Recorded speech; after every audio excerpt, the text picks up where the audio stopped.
Today we were going to talk about local marketing. What companies need to do, what companies are supposed to be doing to gain local traffic, start up a company, kind of new business type stuff. Where do you want to start? Well, there's two kinds. There's physical and digital. So we should just, what are the two kinds? I mean, we know those are the two kinds. What are the different physical local marketing options are there? And then digital. Yeah, and there's some categories within that too that we can break down. On the digital side, there is organic stuff you don't have to pay for. The organic stuff, generally speaking, is lower impact. There's paid stuff where you can distribute it to larger audiences and that kind of thing. When it comes to physical advertising, there is signage, there's print media, there's really all sorts on the physical side. But there's kind of another category where it's outside of print media, which is like networking, which is kind of physical marketing, but it's kind of also like the beginning part of sales, which is how we like to think of marketing. So yeah, honestly, just showing up to local chambers, showing up to events, showing up to mixers, that kind of thing, meeting with people, getting to know the community, that kind of thing. Mm-hmm. And then doing your own stuff too. You can host your own events, like fundraiser type events where raising money for the community, depending what kind of business you are. Maybe you're having something where you're promoting whatever X amount of proceeds from this day go here. And that's a good way. I mean, you want to do it because you're doing good, but you'll also get radio stations can come out and that kind of stuff for it as well. Yeah. And sometimes radio stations will want you to pay. Sometimes you don't have to. Just do the event. If it's big enough, they're going to cover it anyways. Mm-hmm. But when you're starting out, honestly, the organic online stuff is really, really good. But even better than that sometimes is signage and that getting in front of people. Like we specialize in digital media, so we still think there's a good point to have a website specifically so you can lead people somewhere so they can get a little bit more information. Mm-hmm. You don't have half a conversation with someone, they're like, oh, that was interesting, I'm going to go check it out, and then they can't find you. So we do think that that's kind of the starting. You almost need a website to start out. Yeah. But in terms of what can you do to generate people to go to that website, what can you do to generate leads and that kind of thing, a big leverage piece is just get in front of people. Signs on busy roads, go to lots of events, that kind of thing. Mailers are pretty expensive. Probably not your first piece of leverage. Probably it's show up to events, get a sign, put it out somewhere. Yeah. Graphics on your vehicle. If you have a fleet of vehicles, even better. And as far as the website goes, what is your take on the old, if you don't have a website, a sign says follow us on Facebook or find us on Instagram, that is better than nothing? Is it just as good? I don't what do you think? I think it's better than nothing. It's not ideal. I guess it also depends on it really what you depends are, right? On what it is. If you're a general contractor and you're going in and saying follow us on Facebook, I don't think that's good. I think all of a sudden you look Mickey Mouse and people don't want to buy from you because you're just some Joe Schmo on Instagram. However, if you're selling like homemade bath bombs or soap bars or whatever, follow us on Instagram makes you feel small and artisan instead of big. So there is actually a leverage piece there where, I'm just going to follow them on Instagram because they're small and you're looking for Mickey Mouse. Yeah, you want and maybe someone. You're not. This is more. You could be a big operation, but you want that local artisan maker vibe, right? Yeah, in which case Instagram's actually probably your highest leverage spot to be. Instagram, TikTok, that kind of thing. But once you get big enough, a website provides other functionality, right? So if you are a big operation, you want to be doing sales online And then all of a sudden it's, okay, how do I build out a Shopify store, link up that store to the Instagram shopping, link up that store to Google shopping, link it up to TikTok shopping. That way, while people are in their mindless scrolling, they can spend $7 on your bar of soap. Mm-hmm. Kind of a fascinating world. The soap, bars of soap. Yeah. But that's a little bit more advanced. When you're talking about a small company, if you're just starting out, if you have more of an artisan handmade product, the Instagram, hey, follow us on Instagram is not a bad move. If you are trying to do something more professional, higher ticket item is kind of what we think about. If the ticket item is high enough, we want more proof of concept. We want to see that you've put in more infrastructure because you're not going to just run away with my money, that kind of thing. Yeah. It's the same situation with banks. Banks will put up a massive building, invest $2 million. They don't think about this up front, but it really helps with the feeling of this is a legit business. If you gave a buddy in the bar $10,000, there's a little bit of fear there that dude's just going to take off. Mm-hmm. Just tell him, hold on to this for me. Yeah, just keep this for me for a second. Or even if you were to loan it to him, which is technically what you're doing with a bank. Yeah. But the reason you don't think the bank is going to run away is they just put $2 million of assets down in the ground, and that's the bank location. Yeah. So, and other like digital banks do that a different way. But yeah, when you have a location or a higher ticket item, a website is helpful because it shows that you're established. It gives you that credibility. They can see more about the product before they buy, that kind of thing. Yeah. And I mean, even that local artisan who's pushing you to Instagram, they almost certainly have a website of some sort because they are probably selling their stuff online, almost certainly, whether it's just Etsy or Shopify store or whatever. Yeah. But your wife has a bunch of friends and does some of that online artisan stuff. Yeah. They're all, she does, she sells essential oils. Just eye contact. This sells essential oils. Yeah. She's done knitting as well. Yeah. And she goes to all those shows and they're all, it's all Instagram. Like they're all pushing each other to Instagram. They all have the same, not the same, but they have the little things on the little sign on their booth. Sending you to their Instagram thing. So, and then from the Instagram thing, I'm assuming they're all sending you to their Etsy store. So, yeah. Well, and when people do things consistently, that shows like a path of leverage, right? Hey, it worked for this person. I'll do it again. Hey, it worked for me too. Then the next person does it, right? So you can look at some trends and be like, oh, let's be different. You can look at others and say, actually, why is everyone doing it that way? Okay, let's follow in suit and see what's kind of making hay. Yeah. This happens in marketing all the time. You find a company and you look at all their competitors and everyone's doing the exact same thing because it works. So sometimes it's not change everything, it's change a little thing to get the leverage on the marketing side, or change a little thing to get better conversion rates downstream in your funnel at the sales level or the marketing level or the inbound level, whichever step you want to kind of work on.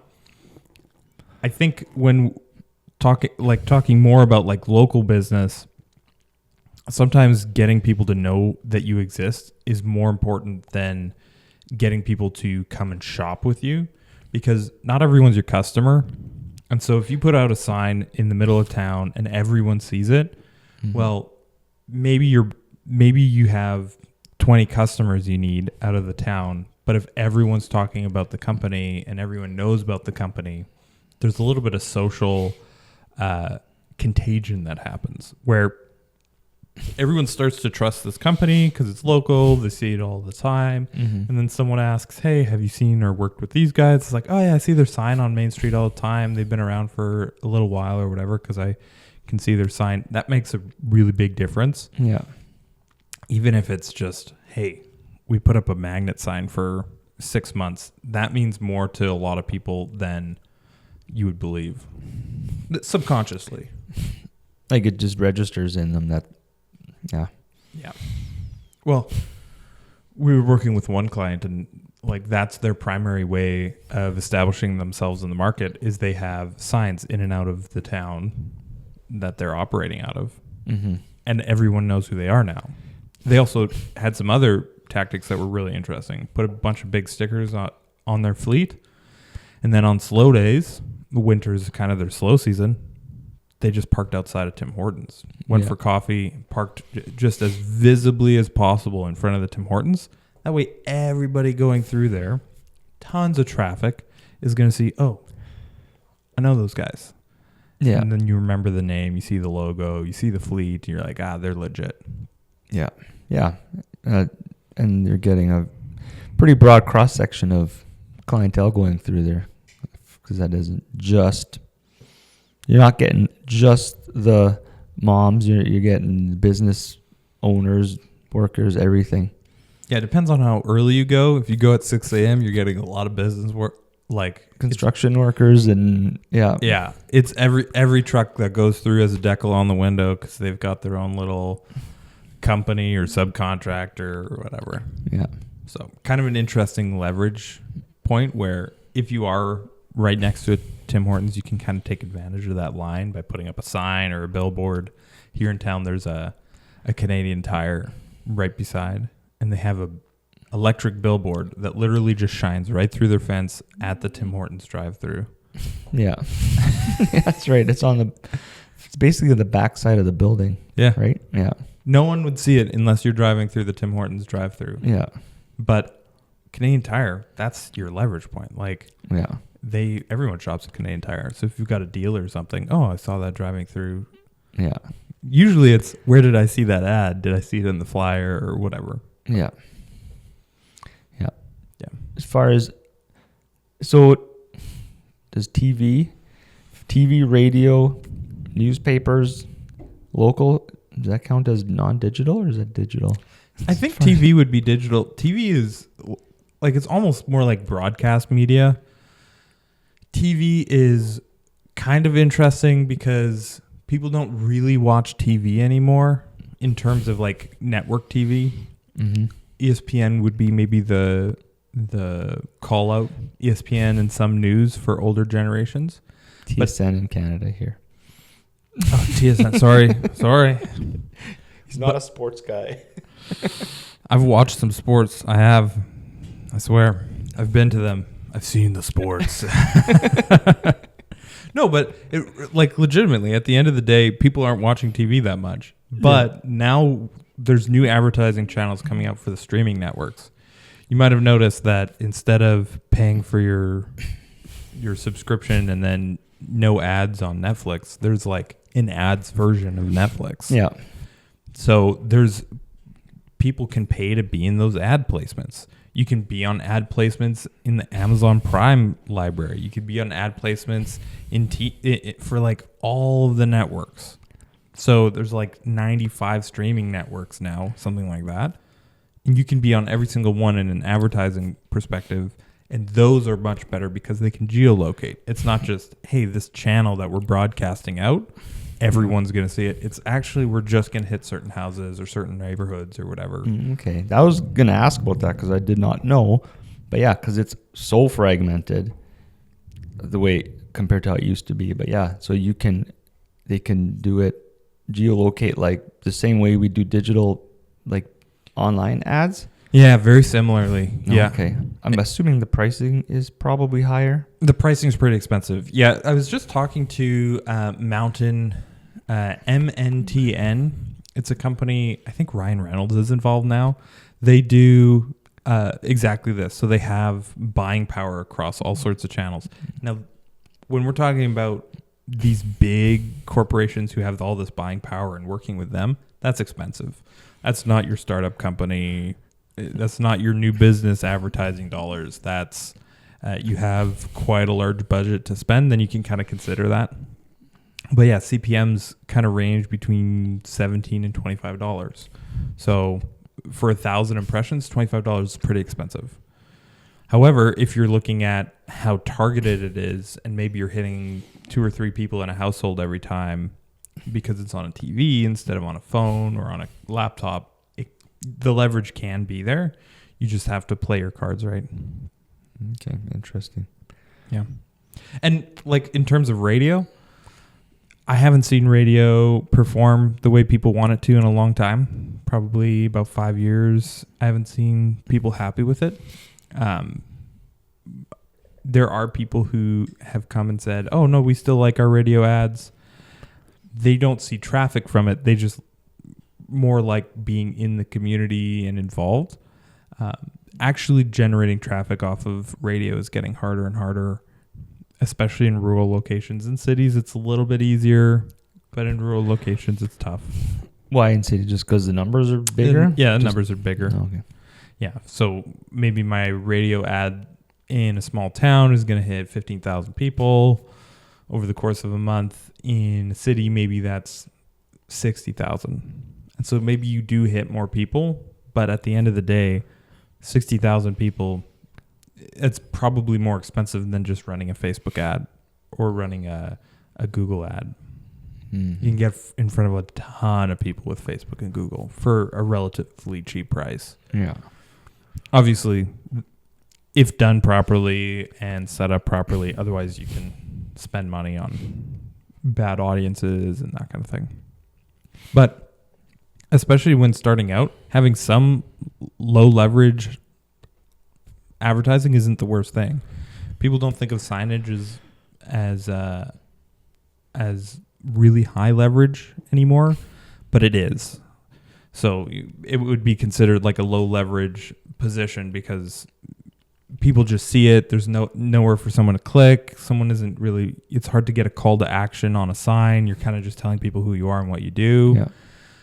But at the end of the day, having a sign makes a difference, especially like if you're a local service, that makes a difference. If you're a local product, maybe it makes a difference a little bit less. But if you provide a service to a location, signage is unreal. It is the primary thing you need to start with. After that, it's the truck decals, it's the merch. Honestly, you're wearing a Solis sweater right now makes a huge difference. If someone sees you in that, they remember what company you work for and what you're doing and that kind of thing. Is that on camera? Solis Sphere. This says digital. We are rebranding to marketing. So if you see this, just know we also do digital media. So that's cool. And if we've given you one of these cups, throw it out immediately. No, don't. They're actually nice. They're really nice cups. We don't drink out of them just because it's fun. They have these cool cork bottoms and stuff. Good cups. Yeah, they're nice. Question going back to radio and stuff again. Is there a benefit, like compared to digital marketing, the numbers aren't really there in radio. Is there a sizable benefit in terms of, there's a word that I'm looking here. I can't figure out what it is because legitimacy. Do you get more, like, is there a benefit? I'll start over again. On a radio advertisement, is there a big benefit in like getting more of a legitimacy? Legitimizing your brand. That's what I'm trying to say. There's two kinds of legitimacy that you want to kind of focus on. And one of them is good for starting businesses and one of them's not good.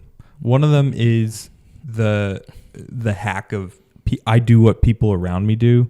Is it still recording? I think it is, isn't it? Yeah. It is. Oh yeah. The primary hack for people is I do what I've done before and I do what the people around me do. So if you can have social proof, that legitimizes your business more than anything else. Referrals, everyone who doesn't do marketing actually has their friends marketing for them. Hey, I did a job. That guy referred me to another guy and that guy referred me to another guy. So actually what you have kind of a network of people who are doing your marketing for you. They're going out and they're giving social proof of I got a really good service. You should go get the service from the same guy. When it comes down to how do we legitimize in other ways, you can legitimize by just spending a lot of money.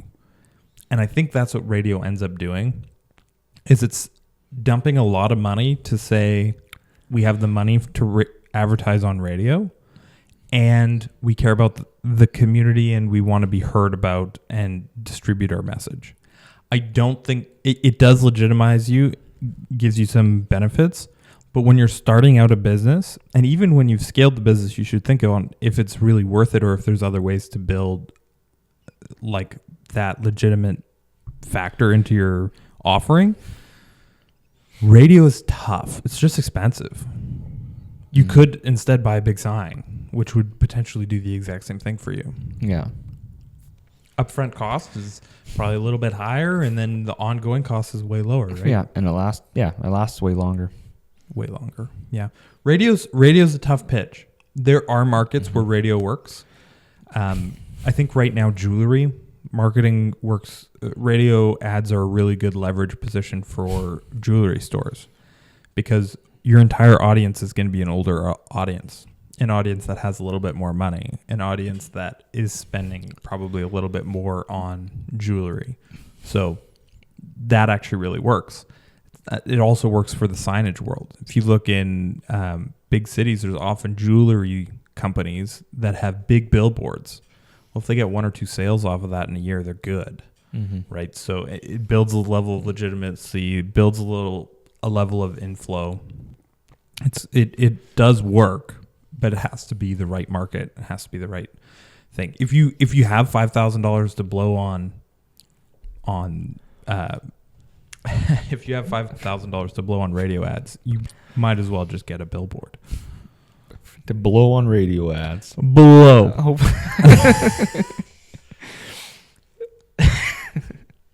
We're making enemies in the broadcast. The broadcast media world? Yeah.